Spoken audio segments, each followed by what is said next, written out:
სახელითა მამისათა და დედისათა და წმინდისა სულისათა დღეს დავიკითხეთ სახარება მათე მახარებლის, სადაც მოთხრობილია მაცხოვრის სასწაულის შესახებ, რომელიც მან გადარინელთა სოფელში მოახდინა, როცა განკურნა ეშმაკეული ადამიანი, რომელთანაც ნაკვეთი იყო უამრავი ლეგიონი ეშმაკისა, როგორც სახარებაში.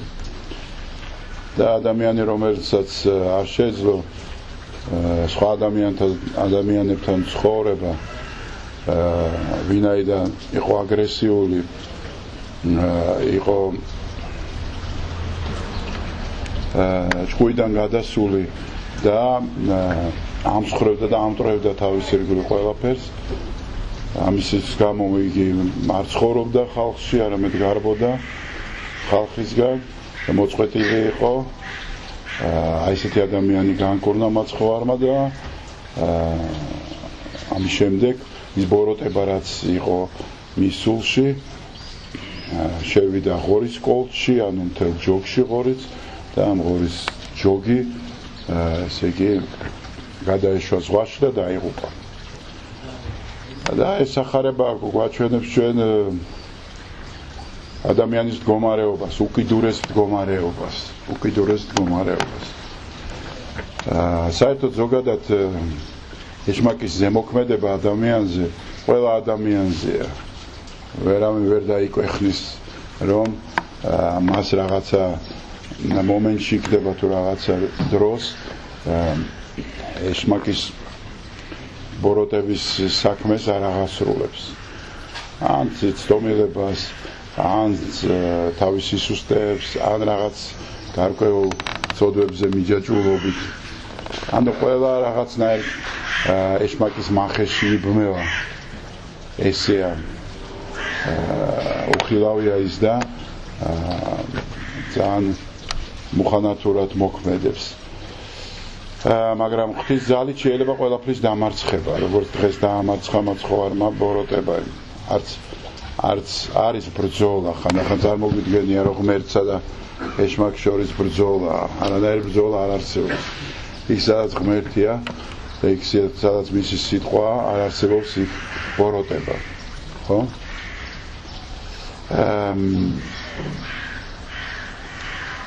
მაგრამ ეს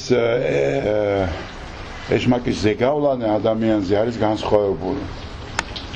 ზოგს ასე გარედან ებრძვის, ზოგს შიგნიდან ებრძვის, ზოგი კიდევ სრულად შეპყრობილია და დღესაც ვხედავთ აი ბოროტებით შეპყრობილ ადამიანს. მაგრამ მთავარი ამ ბოროტების შეპყრობის სახე დღეს შეიძლება დღეს ესე იგი დღეს რომ რაღაცა მივიღოთ აქედან დარიგება.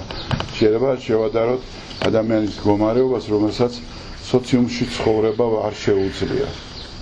ისიც სხვა ადამიანებთან ერთად არ შეუძლია ყოფნა. იმიტომ რომ არ შეუძლია სხვა ადამიანის დატევა. რას ნიშნავს ეს სხვა ადამიანის დატევა? ყველა ადამიანი განსაკუთრებულია, განსხვავებულია, თავისი ხასიათი აქვს და თავისი სოციალური სტატუსი და თავისი მსოფლმხედველობა. და ჩვენ ადამიანები იმდენ ვიწოდებით ადამიანებად, რომ შეგვეძლოს სხვა ადამიანის მიღება. მასთან ერთად თანაცხოვრება და ემპათია. შეგვეძლოს თანაგრძნობა, შეწყალება, პატიება და მოვლა მზრუნველობა. ამით განსხვავდება ადამიანი თქვათ ცხოველთა სამყაროდან. თუმცა არის მთელი რიგი ცხოველების, რომლებსაც ემპათიის გრძნობა რაღაც გარკვეულ ინსტინქტურ დონეზე აქვთ მათ განვითარებული, მაგალითად სპილოერს, გლებს და ასე შემდეგ. მაგრამ ადამიანებში რაღაცა ის კარდინალური მიუღებლობა ხდება ხოლმე. და დღეს განსაკუთრებულად არის საქართველოს ამით გამორჩეული რადიკალური მიუღებლობა, ერთმანეთის შეუწყნარებლობა და დასჯის განადგურების სურვილი. და ეს უკვე არის სოდვილური მდგომარეობა. ეს უკვე არის ეშმაკეული მდგომარეობა. შენ როცა ამ საზოგადოებიდან გარბი ხარ, რაც არ უნდა დიადი მიზნები და იდეები გქონდეს და საზოგადოების ლანძღავ უშუალო სიტყვებით და უსურვებ მას წარწმენდას, ეს არის ეშმაკეული მდგომარეობა. ეს არის განბოროტება და უკიდურესად ღმერთის პირიდან გასვლა. ჩვენ გვაქვს მოწოდება უფლის, რომ შევიყრათ და შევიკრიბოთ და ერთად თანავიცხოვროთ. იყავით ერთნი, როგორც მე და მამა ვართ.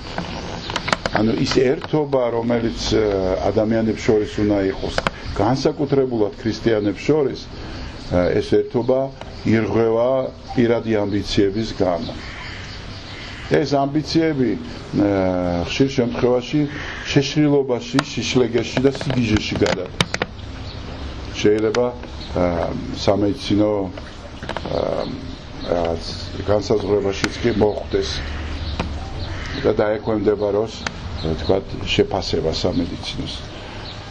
მაგრამ რელიგიურად ეს არის უკიდურესი მოსვლა ადამიანური ფაქტორისა, რომელიცშიც აუცილებლად უნდა იყოს წყალობა, მიმღებლობა, მზრუნველობა.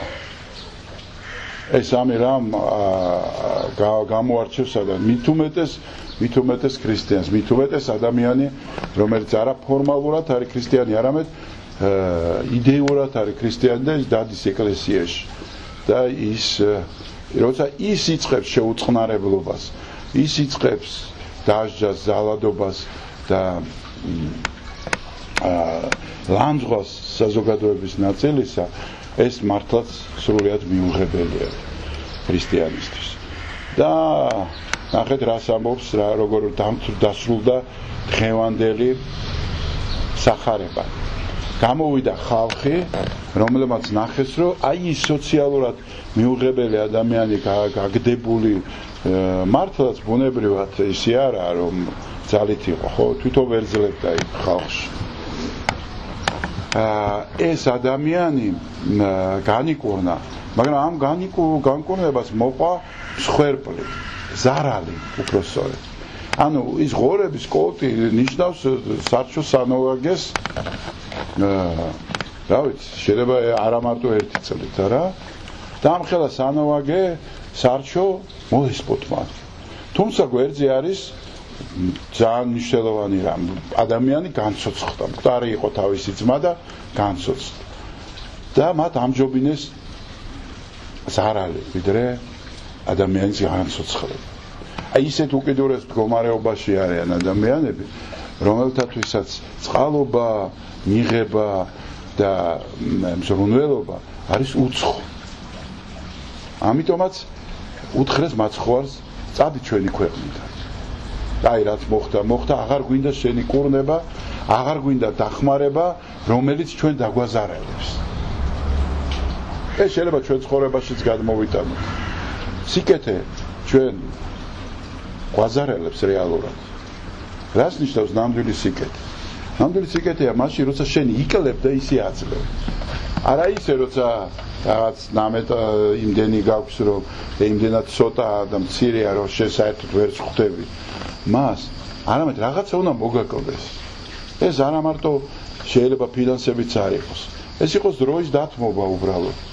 ეს იყოს მოსმენა ადამიანის და ძნელი ადამიანის მოსმენა, იცით? ძალიან რთულია. ჩვენ ვინც გვსიამოვნებთ, იმას უსმენთ. და ვინც არ გვსიამოვნებს, გვეზარება იმის მოსმენა. მაგრამ ესეც 8 წლია მოსმენა. აი ზაქარიას შეუძლია 24 საათი უსმინოს ადამიანს. მე არ შემიძლია. ვაჩერებ ხოლმე.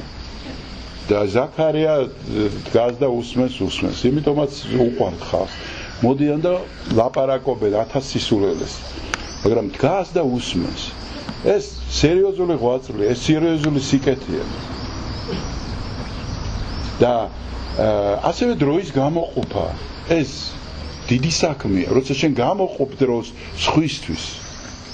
Რაღაცით დაეხმარება. სულ ჩვენ გონია რომ ქველმოქმედება არის მაინც და მაინც რაღაც ფულის გაღება და დახმარება. კი, ესეც არის. მაგრამ თავარი არის თანამონაწილეობა.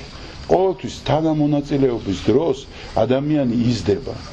და როცა შენ ავტომატურად ჩართავ რაღაცას, თქვათ, ბანკის ანგარიშზე მიაბავ რა 5 ლარის გადარიცხვას, ის ფაქტიურად არაფერი არ არის. შენ არ მონაწილეობა, კი რაღაცა გააკლდება, მაგრამ იმდენად მცირედია ის მოკლება, რომ შენ ვერც ხვდები რა ხდება. და თუ იმდეს მოიკლებ, რომ მიხვდები, მაშინ ის უკვე თანამონაწილეობა იქნება. იმიტომ რომ რაღაცას მოიკლებ და ვერ გააკეთებ, რაღაცას სურვილს ვერ შეისრულებ, რაღაცას შეწირავს შენ.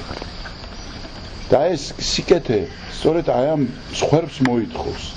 დღევანდელი სახარება სწორედ ამაზე იყო, რომ განიკურნა ადამიანი, მაგრამ იზარავი. და რომელი აირჩიე შენ?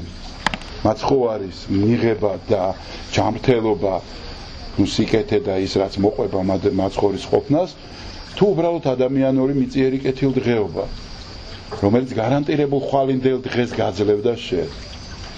შენ შეგეძლო რომ შვიდად გეცხოვრა, იმიტომ რომ ღორები გყავს.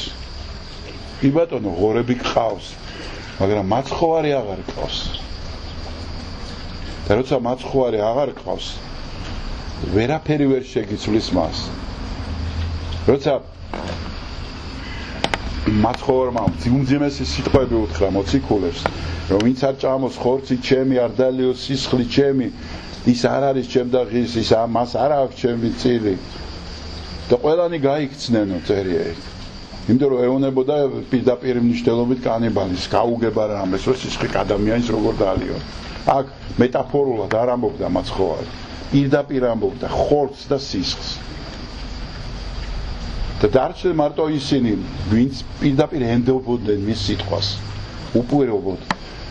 და მაშინ მიუტრიალდება მაცხოვარი პეტრეს და ეტყვის, შენ რატო არ გარ, თქვენ რატო არ გარბიხართ?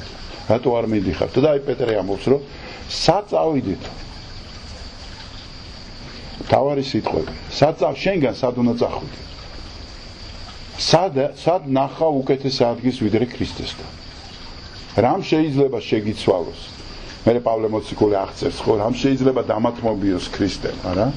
ვერაფერი ვერ დამათმობიოს ქრისტეს, არაფერი, ვერაფერი ვერ შემიცვლის ამ ქვეყნიური და ვერც მიღმიური და ვერც სიღრმე, ვერც სიცივე, ვერც სიცხე, ყვება მთელ ჩამოყვება მთელ ფურცელს აღწერებს რამ შეიძლება დაგათმობიოს, რატო არ უნდა დათმო ქრისტე. მართლაც ესია რა. სიტყვანი მარადიული შენს პირს არის, უფალო. და საწავიდეთ ჩვენ. ამიტომ ყოველთვის არჩევანში, როცა ჩვენ ვდგევართ, და ეს არჩევანი ხშირად გვიდგება ცხოვრებაში. ეს არ არის ერთჯერადი არჩევანი, ხო? რაც შენი ცხოვრების განსაზღვრება. არა, ხშირად გვიდგება ეს არჩევანი არის მაშინ, როცა ელემენტარულად მოგადგება ლანძღვაგინება სხვის. ხო? იქ გვაქვს არჩევანი. საით მიდიხარ, ქრისტესთან მიდიხარ, თუ ქრისტეს საწინააღმდეგოდ. ასე რომ თავარი ჩვენი გზამკვლევი და ხედვა უნდა იყოს ქრისტესთან. როგორც პავლე მოციქული ამბობს, ქრისტეს რა ხვანი უნდა გქონდეს ჩვენ. ქრისტეს თვალით უნდა უყუროთ სამყაროს და ყოველთვის ავირჩიოთ მარადიული და არა წარმავალი. წესის აგებაში ესეთი სიტყვებია, მიმართავს რა მღვდელი მრევლს. უпроსორეთ თვითონ ესეთი ლოცვა, რომელიც წარმოდგება მიცვალებულის სახით. ან თვითონ მიცვალებული გველაპარაკება ჩვენ. და გვეუბნება, რომ აი გუშინ თქვენთან ერთად ვიყავ. დღეს ახლა არაფერი აღარავ. განძრევაც კი არ შემიძლია. რა იყო ჩემი ცხოვრება? არაფერი. მოვიდა და წამში წავიდა. და დღეს რომელიც გაფურჩქნული ვიყავი, ხვალ უკვე მიცად ვიქცე. ამიტომ არაფერმა არ უნდა შეგვიცვალოს ჩვენ მარადიული სამყარო და ეს მარადიული არა რაღაცა ბუნდოვანი რაღაცა რეალობა, არამედ პირდაპირ ქრისტესთან ყოფნა. იმიტომ რომ სასუფეველი ცათა არის თვითონ იესო ქრისტე. მერტმა დააგლოცო და გაგახაროთ.